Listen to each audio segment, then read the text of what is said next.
Hi, everybody. Thank you very much for being with us today on this new podcast episode of the Positive Impact Business Podcast.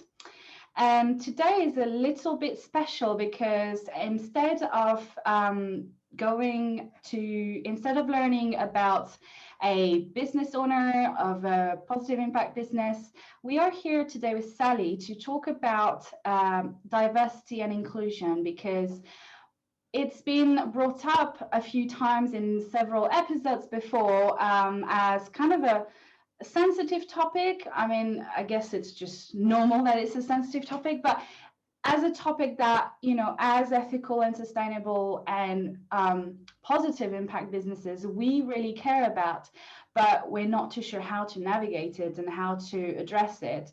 And we've also seen that there's in this growing industry, there's already gaps that are happening with that, which we think shouldn't be happening because we're already coming from a good place. So how come there are gaps happening? So I'm here today with Sally, who is a gender and diversity and inclusion advisor. And we're just here to have a chat about all that. And first of all, I just want to thank you, Sally, for being here with me today and welcome you and just leave you the stage to let us know a bit more about what is it exactly that you're doing and a bit more about you. Thank you, Lucie. I'm very happy to be here and to be speaking with you all, with you, Lucie, and thank you for the opportunity. I come from the development world with a lot of development world that is international development and projects supporting disadvantaged communities, excluded segments of the communities, in developing countries. This is where I started my career. I actually am here by choice, so I actually am quite passionate about gender equality, diversity, equity, and inclusion. It's not only a job, everybody needs a job, obviously, but this is something that I truly hold to heart, and I think I believed in it and was passionate about it before I could articulate those. So I come with a lot of project management experience that began my passion and treat my passion into gender equality, diversity, equity, and inclusion. And I saw the business case for it, why it really matters, why it's good for everybody, including those that are more from the dominant group. I come from, I have experience in different contexts in the world, developing countries, the MENA region, Egypt, as well as Haiti, DRC, Congo, a lot of places in Africa, as well as in Latin America, Asia as well. I mean, I've supported projects in multiple contexts. So this is great in trying to sort of test the same models and the approaches, and you see that it still works in different contexts. And in some cases, you see that the challenges are also the same. I hold a master's degree from Germany, and I have worked with several organizations, USAID, Médecins Sans Frontières, Doctors Without Borders, and other companies. I support what I really do, if you were to imagine the work that I do, is to support companies and organizations and projects as well in their journey, in their pursuit of diversity, equity, and inclusion and gender equality. And that means I'm analyzing, assessing where they are in the journey, devising a strategy and helping them in implementing it and monitoring it. I'll stop here. And thank you so much. I'm very happy to be here. Well, thank you very much for this great introduction. I think that gives us a bit more context of what is it that you do. So practically, do people come to you with like questions and we want to do more, or do you approach people from a place of education and having people realizing actually maybe I should be thinking about that, or both? It's both, I would say, and I think over the years, when you gain experience from different contexts, and people see the passion about things, but also see the value in it. I think the business case for diversity, equity, inclusion, and gender equality became more and more evident over time because of good and bad reasons. like George Floyd, for example, and so on. But there are events that brought it on the agenda of many. And so you see people who are really wanting to do something about it, but don't know how to, and reach out. Sally, this is what I do. Where do I start? As an organization, I want to promote gender equality. How can I start doing this? Diversity, equity, inclusion, and we have a conversation, and we and we start articulating things, and we collaborate in that journey. I think so. It's a mix of both, Lucie. Mm. And we often talk with people in the positive impact business community. We often talk about how sustainability, is currently kind of a fashionable word that is often reduced to just the planet ecological side of things, but actually it has three pillars, people, profit, and planet.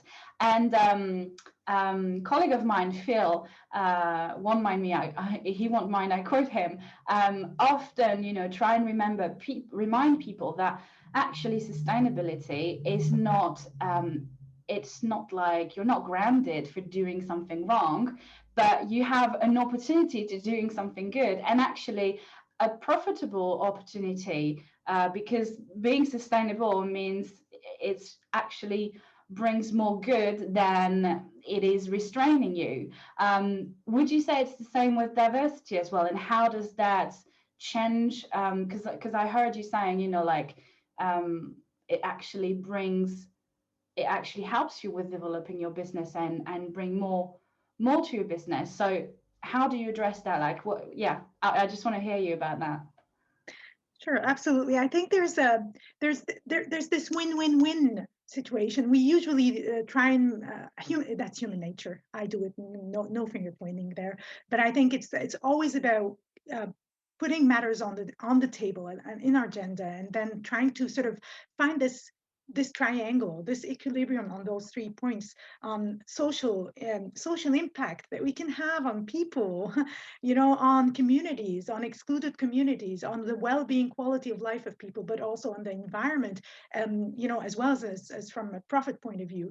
And funny enough, when you do it the right way, environmentally or from a people's perspective, it just makes sense on the long term. For example, diversity, equity, and inclusion, that is better for profit. It has been proven, in your performance, in innovation of companies, in attracting new segments of clients that you never thought about, in retaining and motivating your staff members, in reducing absenteeism,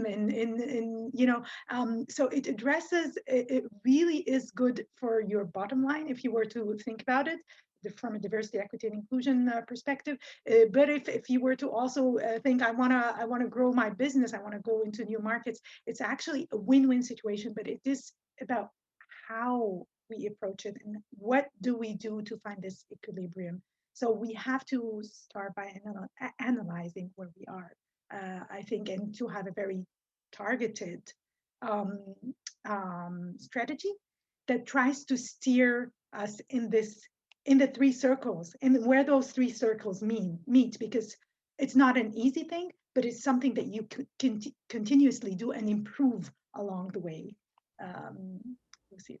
Yeah, and it's less of a goal that you are like a specific target that you're going to hit, and more like a continuous journey towards better over time. Yeah, no, definitely, I completely see that and agree with it. Now, as we are here in the Positive Impact Business podcast, what is for you, have you worked with positive impact business before? What does that mean to you? And, what do you find being ethical, unethical? How do you see that kind of emerging new industry, if I can call it like that? It's not really an industry, it's more like a mindset of new entrepreneurs that are trying to do more than just building businesses for profit, and trying to actually use business as a force for change and for good, for a more sustainable future, really. Yeah, I think I would go for first businesses that are ethical have to have a very holistic view of things, and to do it sort of in an integrated manner rather than an add-on. You know, it's not like a layer you add. It's not a stamp. It's not an ISO stamp that you know you submit a couple of paper. I wish it were like that because it would be a quick fix and that would be more appealing for many.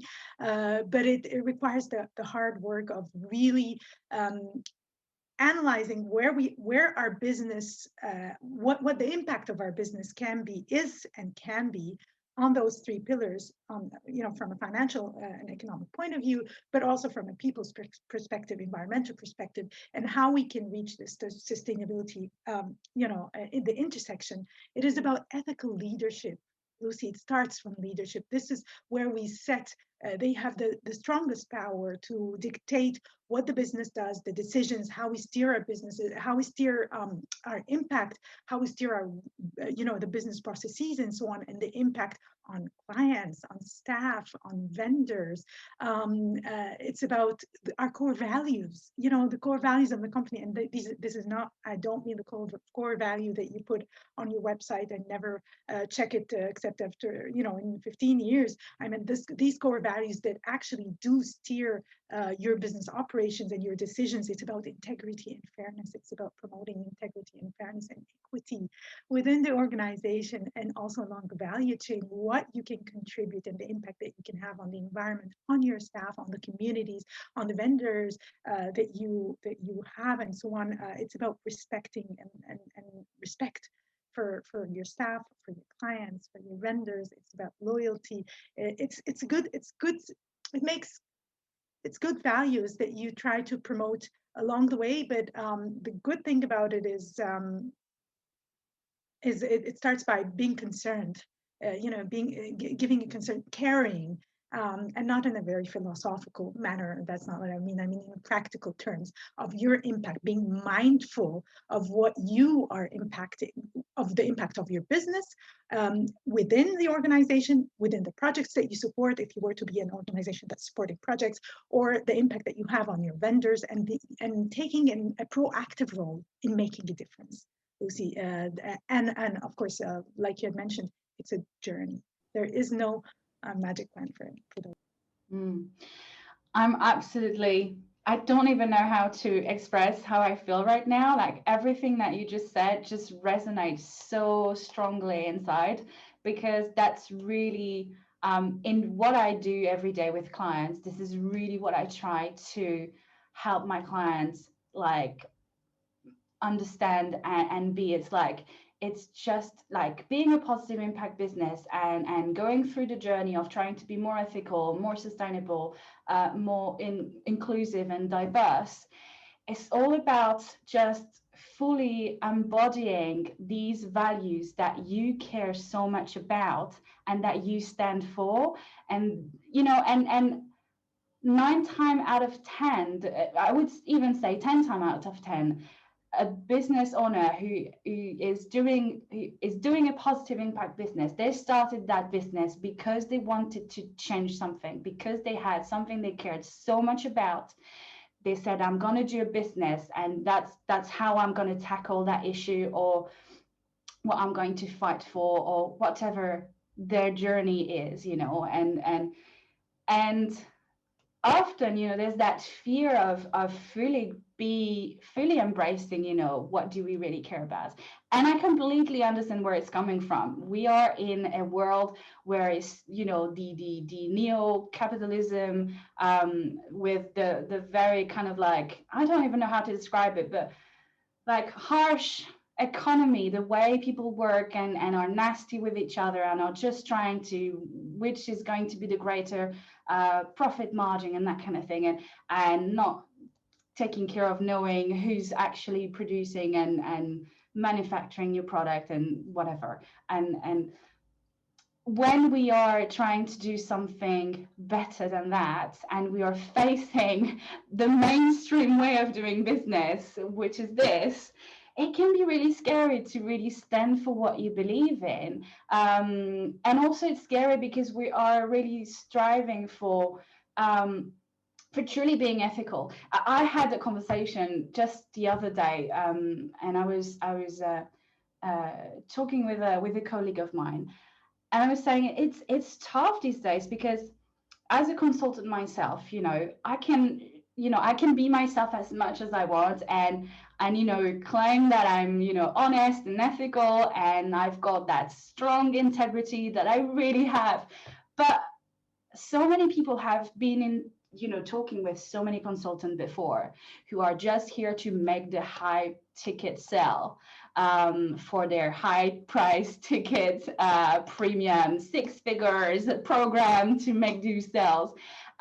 So of course there is a lot of not distrust, but like I'm a bit cautious about what I'm reading, what I'm hearing, and navigating in that. When you do truly care, when you are truly honest, and you have that strong integrity inside of you, and you're trying to do good, it can be really hard sometimes. Like, how do we navigate? How do we present ourselves to the world? And also facing judgment, in the very first episode of my podcast, and that's what led me to here today with you.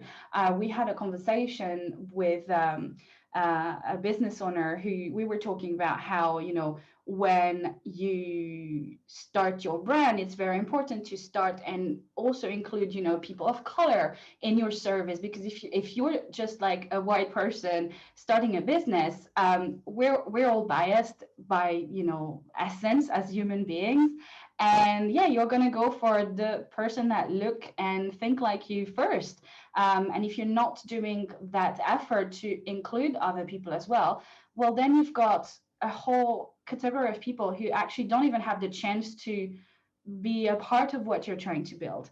But thinking about that, at the time when I had that conversation, sorry, myself, I was really self-conscious, like, wow, what people are going to think about me, like that white lady who's talking about being diverse and talking about all of that. So I completely understand where people are coming from. And so after that long and passionate explanation, my question for you is really, where do you start, and how do you kind of deal with that, or when you're trying to do this effort and you're coming from a good place, but also there's that fear of facing all of that jazz, to not say anything else.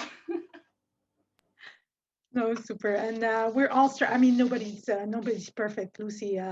Nobody's perfect. We're all learning, and we're all going to keep learning. There's not one person who possesses the truth or knows all the answers. No expert, no consultant, no advisor knows everything. It's a journey, and I think it is about taking responsibility for one's for raising one's capacity to understand. And I mean, on an individual level, I'll just start by individual level, and then I can go to an organizational level. From an individual level, we need to bring ourselves up to speed about what is diversity, equity, and inclusion if we're to be passionate about it. What are the root causes of the issues? Why are we here today where we are in this juncture? And what brought us here? What is the historical point of view? I will not be able to understand the other person's point of view if I could not understand their history and why we are here where we are, and what are the bottlenecks causing the status quo. I have to understand this and the causes of it, and how to undo things and do things differently. And my role as an individual is something that I need to take responsibility for, and that is my capacity, taking responsibility, investing time and resources and energy in understanding the topic, in my role as an ally for those who have no voice, to be as a bystander, where I can really provide support and interrupt when things are not going in line with the values that I believe. And instead of just turning my eye and just pretending that I didn't hear the comment or the joke, and the nice joke, haha, I can take a proactive role in the wisest of ways. We have to be quite wise about it. where the minimum that we can do is to do no harm. But this is the minimum, and I think I truly believe that we should take a proactive role in undoing it and in becoming a force, individual force, and then collectively that we can move things to a direction that in a different way. That is on an individual level, and on at an organizational level I would strongly recommend. When it's funny, you know, Lucie, when companies, an agribusiness company where they want to go into a new market, and they do an analysis, bring an expert and do an analysis and say, okay, how does the market look like, technicalities, and how do we invade how do we go into that market. But when we talk diversity, equity, inclusion, somehow there is no need for analysis. It is something that is we know what to do. Just 1, 2, 3. I would strongly recommend that we don't jump into that. You cannot adopt anybody's story. You cannot adopt your neighbor's story, right? Like each house, each organization has its own story, its own history, its own strengths, and its own weaknesses as well, areas of improvement, where you want to have a holistic view of diversity, equity, and inclusion. Don't look at one segment and leave the other. One door, when you open a door and foster inclusion in one axis, it opens doors for others. Always think from a very holistic point of view. Don't think one axis or the other, meaning women only, including people of color, versus people with disabilities. I think that you need a holistic view of diversity, equity, and inclusion. And for that, you need an analysis. You cannot adopt anybody's story. There is no checklist. One checklist, unfortunately, 1, 2, 3, it's not that kind of chemistry, and it's not one size fits all. So start with the analysis, understand where you're strong at, and then devise a strategy that works for you, instead of trying something that doesn't work, that you adopted from somebody else, that doesn't work, creates frustration, breaches the trust between you and employees. So it's a journey, like we said before. No, definitely. In terms of practicality of doing that, from your experience, what would you say are kind of like the crucial missing point or crucial starting points that maybe you see missing and repeatedly missing when you do your work, and that we could potentially prevent from missing by knowing before it's becoming a problem?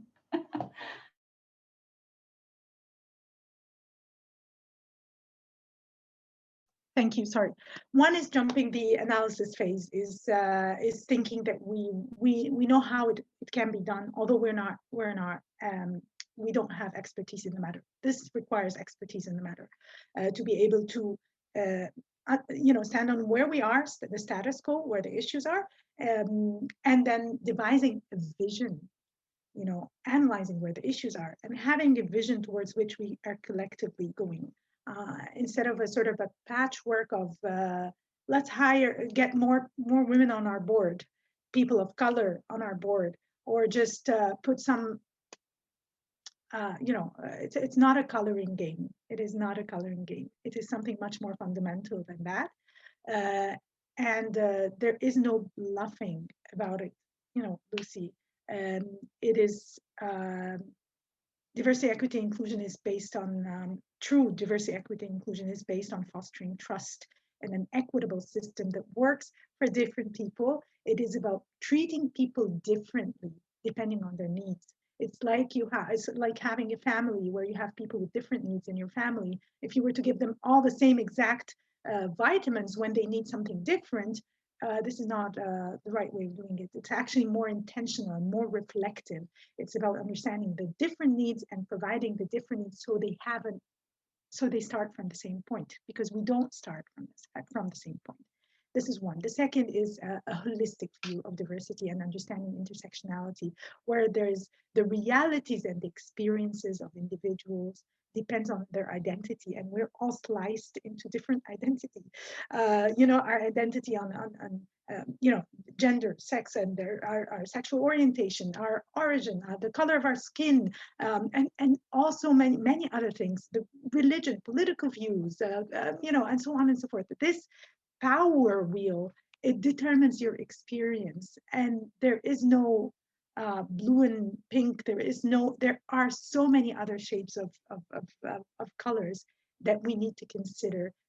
Hence a very comprehensive strategy that starts with an analysis and that goes to a vision and that goes to an ongoing process of introducing, of building capacity, of accompanying people, of revisiting our policies and procedures, revisiting actually I always look at 4 different quadrants, if you will. This is where my compass, my radar, it's about individual beliefs and our world view that translates to individuals' behaviors, how we react with others. It's about informal, rules within an organization, the way that we interact with each other, the informal way of relationships, and so on and so forth, information flow, and then to formal rules and regulations, be it policies, procedures, rewards, and so on. We need to change to have real, sustainable, durable change. We have to work on those 4 axes. So it takes a lot of steering, reflection, rethinking, adjusting, working, and a journey. But it really is worth it. I can really tell you, it is really worth it. Oh no, I completely agree with you. And tell me if I'm wrong. Does that just start by talking to people? It is. It starts by listening, of course. It starts by if we don't have the right, if we don't ask the right questions, and we don't get answers for the relevant questions. So it takes understanding what we want to get to, and where we are in this journey. It takes talking to diverse individuals, to those who we never heard before, to realizing who do we want to talk to be able to work on our diversity, equity, and inclusion. I was supporting one company. Excuse me, there's a plane, unusual. And they wanted to, one of the companies said, we need to talk to a couple of staff, and then we devise our diversity, equity, and inclusion strategy. And I said, well, great that we want to talk to staff. Which staff? And it was mainly senior staff. But how about the rest? What are your demographics? Who from your staff are we missing? Who can't we? For example, those who don't have emails. How about vendors? How about clients? How about our companies that are similar to us, or support organizations, and so on and so forth? Again, it's who do we want to talk to? One, it starts by understanding what questions do we ask, in what areas we want to look into. It's not necessarily only human resources, it's not only the board formation, it's about our policies and procedures. So it starts from that, identifying where we are in the most honest way, so we can no makeup is needed at this stage, and then devising of a priority. It does not have to be, it's not going to flood your business. You don't have to set your business aside. That's why it's a journey where you can start with what can have the maximum impact with the given resources, and you work with it. And like I said, what opens doors in one really opens and has an impact on others as well. I mean, on one axis of diversity, for example, can open gains for others, can incur gains for others. No, thank you very much for it. This is really comprehensive, and I think this is going to give a lot of food for thoughts for our listeners. I think I probably will re-listen to this like numerous times to digest all of the information, because it is so rich and so useful. So really thank you again for being with me today. Now, I think, it's not that I don't have more questions, but obviously I'm also aware of time, and I I think we have kind of a good understanding of the issue, and anymore, I think I would definitely encourage everyone to just come and have a chat with you. You might be able to help a few of our listeners. But yeah, in terms of any last point that you'd like to make, what would be, outside of all the great advice you've already given us, what would be the other maybe go-to actions to start with, or anything else you want to add for us, so that as these, aspiring, ethical, sustainable, and positive impact business, we can do better, to truly, be that change that we are trying to embody.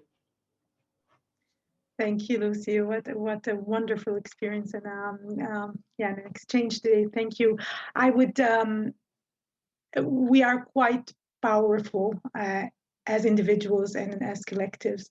So I think claiming our power is something that we each individual needs to sort of claim, and to truly invest in ourselves, in building our capacity and our understanding on the topic, about the topic, but also about the possible role that we can have, be it as a senior or a junior staff member in a company, where you can really make a difference, and understanding your role as an ally, and using for those who have privilege. Instead, don't be ashamed of it. I mean, people can sense. We're all biased. All of us are biased. This is human nature. Be aware of your bias, work on them, be humble enough to listen to others and to understand the realities where they're coming from, and to use your privilege, whatever privilege that you have, for the gains of others.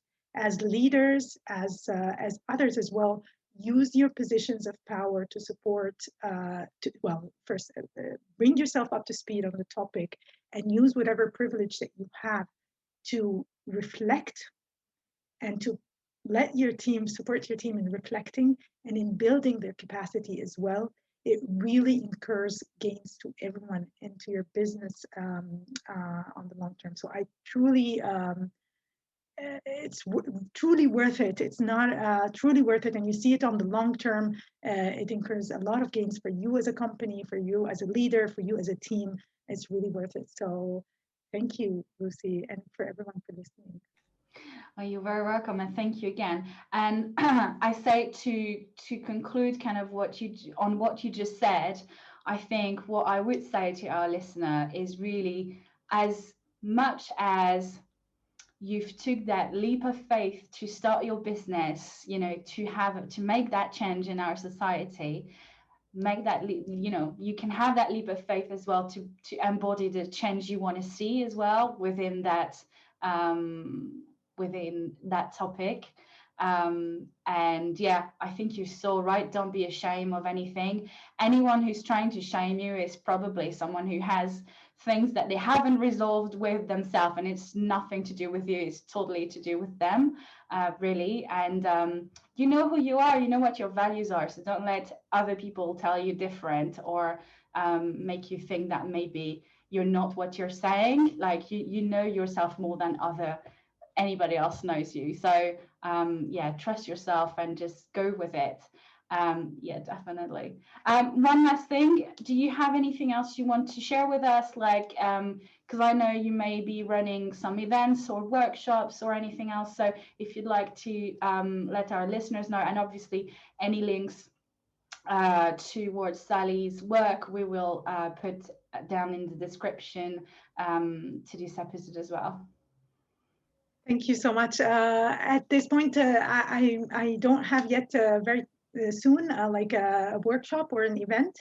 I participated in some before, and I do a lot of coaching support, individual coaching support for my clients. This is one key, part of the work that I do that I haven't mentioned, is to devise trainings based on the needs and and coaching sessions. It's not only trainings but also coaching sessions for my clients. And this is something that I wish I could invite others as well, but we can also work on that. You can find me on LinkedIn, and I'll also provide you, Lucie, with my contacts as well, my other contacts, and we'll take it from there. And I'd be very happy to brainstorm with you, Lucie, with the listeners on their needs, on where they are, and how I can support.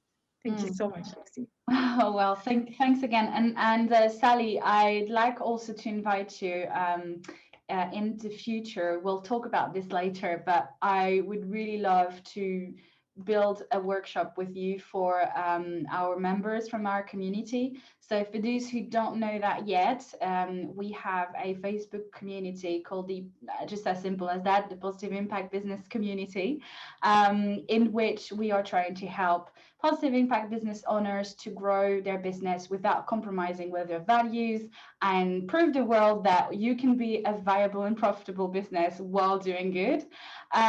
So we're there to nurture that, community, and I think it'd be amazing to do a workshop for that community. And so if you want to join us, again, link is in the description of this episode.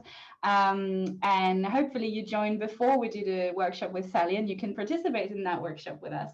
So Sally, thank you so much again for being with us today. That was an absolute delight to speak with you. I've learned so much, and that was really a delight.